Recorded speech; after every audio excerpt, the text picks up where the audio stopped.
Ring, ring. Hello? Hey, Nestor, it's Travis. How you been? Been a little while since I touched base. Hey, what's going on, Travis? Yeah, not much. Hey, this is a business call. Let me just let you know right up front. Okay, which I appreciate that. Yeah, I know you were looking for a property here in the not too long past, and just haven't talked to you in a little while. I just wanted to touch base.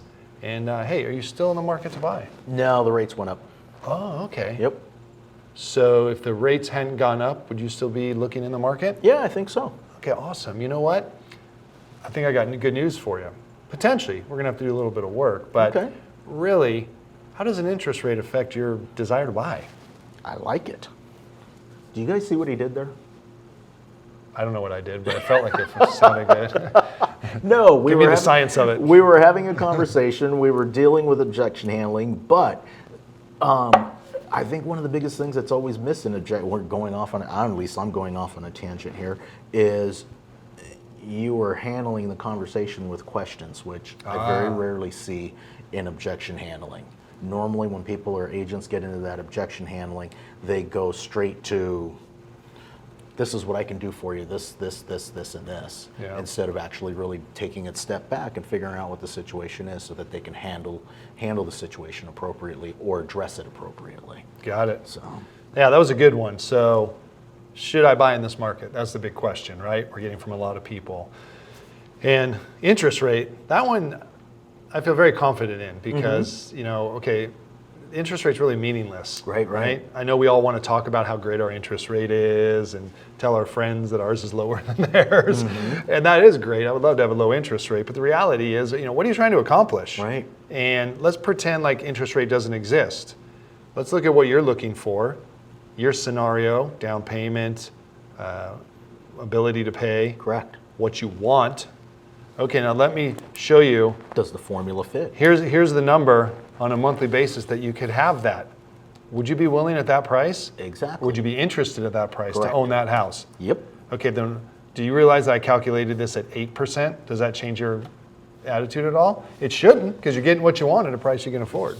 By the way, I would never present that I did it at 8%. But point being, interest rate's meaningless when it comes to achieving what you want under what you can stand. Loving this session. He just gave me a that's right.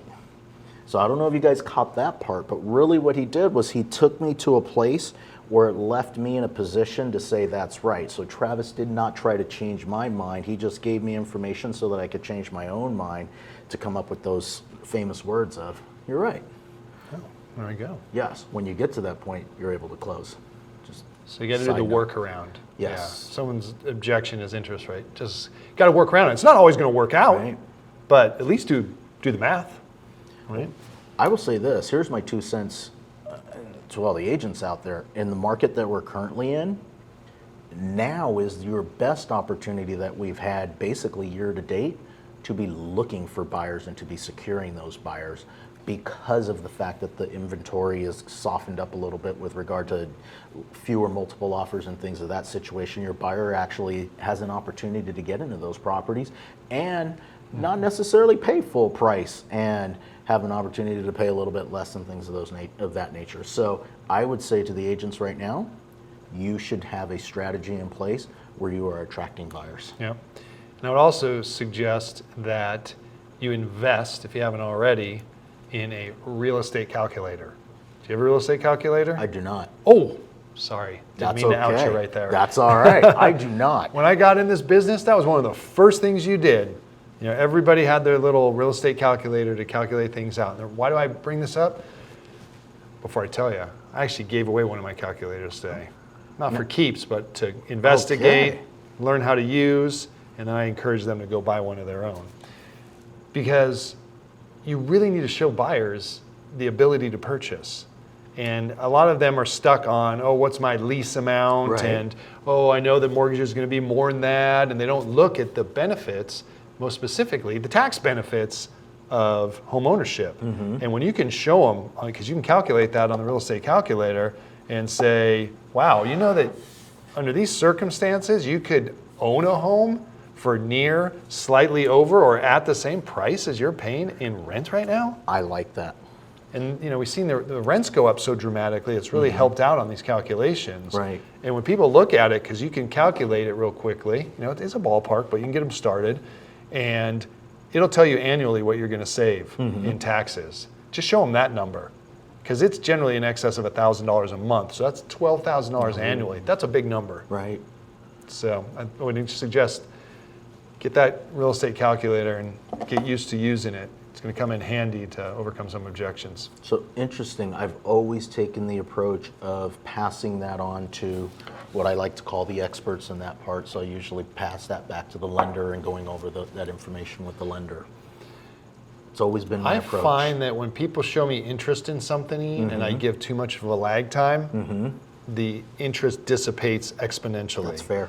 So if you're sitting in an open house and you're having this conversation, say, hey, just take a seat here for a second. Just give me 2 minutes. I just want to show you something. This is really cool. Boop, boop, boop, boop, boop. This is a ballpark of, what would happen in this transaction. Does that seem of interest to you? Was that something you'd taken into consideration when you were kind of getting concerned about being a buyer? Right. Tell you what, here's my lender, Nestor's card. He'll get this down tight so you know exactly what it would look like. Give him a call. I like it. So should you buy in this market? Depends. Exactly. You know what? That's what we're here to find out. I'm going to give you my gold right out the door. I think this is gold. And maybe I stole it from someone, I don't know, or maybe it came into my head myself, I don't know. But I love this analogy. So people are like, well, I don't know, it seems like the market's going to go down. And of course, you can use the trying to time the market. Right. And that's always a good argument because it's true. I don't know anyone that's ever timed the market really well. And it's always 6 months behind us. So at the best, you're going to be 6 months behind by timing it. So ahead of behind the market, whatever. Go ahead. Oh, sorry. So what I was going to say is, so do a little role play. So what you're telling me, Nestor, is you're a little bit concerned. You think the market might go down a little bit. Obviously, you don't want to give away money. You'd rather get it when it's a little bit more affordable. Okay, I can totally understand that. So you want to try and time the market a little bit. Okay, let me ask you this. You work. I hope you're putting away for your retirement. Do you have a 401k or something you put it in? Yes. Fantastic.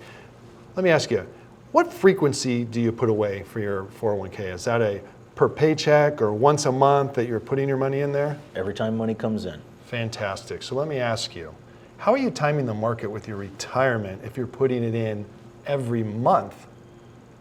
I don't. As opposed to trying to time it and put it in when it's low or high. Wouldn't that seem like a better plan? You're absolutely correct. It's a click it, forget it, do it and forget it. And so why would you treat your investment in real estate any differently? Exactly.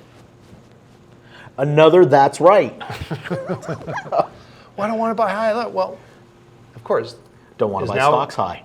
Yeah, but you do. Right, exactly. Right. And so the reality is real estate's always gone up. Does it have its dips? Definitely. So we got to be cognizant of that. We got to take that into account. That's why I ask you these questions. How long were you going to be in the house estimated? Over 5 years? Dips. It's always going like this. So I like that. The investing in your 401k. You don't put money in when you think it's a good idea because the market's low. No, you're putting it in whenever because you're building for the future. That's the same with a house. As long as you have a 5-year horizon, you're going to be ahead. Well, I don't want to be ahead. I think if I wait a little bit, I think I'm pretty confident that I wait a year, I'll get a little bit better deal. Okay, well, that's a year of not putting money in the bank. Every payment you have, you're putting money in the bank, right? That principle is you building equity in your house. Now you just missed out on that. What about your kids being in the schools you want them in? Bop, bop, bop, bop, bop. I was laughing because I find it. I don't watch the news. I'm one of those that the news is full of bad news, and it's just something that I try to stay away from. And right now, I think a lot of what's happening is that the media is playing into this. But what I found interesting is, even though I don't watch the news, it found me. I was on YouTube watching a video a couple days ago, and next video in the queue popped up. The market's going to crash, and you're going to make 2020 by the end of 2022. The market's going to crash. The real estate market's crashing, and then populated like 5 more videos just like that. And I was thinking, okay, tempting to click on it, but trying to figure out how it's relevant, but anyway, my point is that a lot of what's happening is because we feed into it just because people are telling us. So no, and I think that we are going through a cycle. There's no Yeah. question about it. But don't tell me you know what's going to happen. Exactly. Because we don't. So short-term thinking, and this is a long-term investment. Is it a good time? Depends on what your situation is, but if all the things are lined up and it makes sense, then absolutely, it's a great time. Yeah. So, all right, So unpack it. Right back to it. there we go. Unpack the needs. Happy, what is today?